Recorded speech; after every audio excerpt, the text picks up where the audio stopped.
மாவட்ட வாரியாக தேர்ச்சி விகிதம் ஈரோடு மாவட்டம் 98.87% மாணவர்கள் தேர்ச்சி அடைந்து முதலிடத்தை பிடித்திருக்கிறார்கள். சிவகங்கை மாவட்டத்தில் 98.05% மாணவர்கள் தேர்ச்சி அடைந்திருக்கிறார்கள். கன்னியாகுமரி மாவட்டத்தில் 97.63.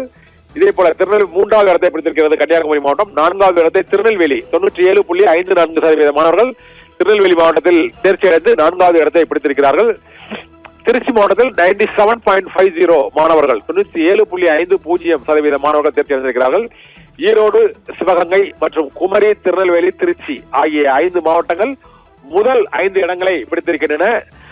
மேற்கு மாவட்டமான ஈரோடு மற்றும் தென் மாவட்டங்களான சிவகங்கை, குமரி, திருநெல்வேலி மற்றும் மத்திய மாவட்டமான திருச்சி ஆகிய மாவட்டங்களில் தேர்ச்சி விகிதம் இந்த ஆண்டு +2 தேர்வில் முதல் 5 இடங்களை பிடித்திருக்கிறார்கள். இந்த முதல் 5 இடங்களை பெற்ற டாப் 5 மாவட்டங்களின் தேர்ச்சி விகிதத்தை நாம் இப்போது பார்த்துக் கொண்டிருக்கிறோம்.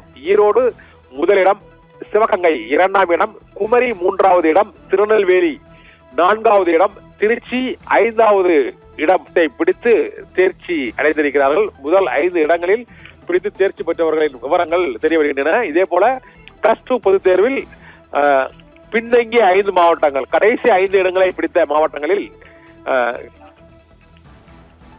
கிருஷ்ணகிரி 91.31%, திருவாரூர் 91%, வேலூர் 90.73%, ராணிப்பேட்டை 88.20%, விழுப்புரத்தில் கடைசியாக 85.92% மாணவர்களும் தேர்ச்சி அடைந்திருக்கிறார்கள்.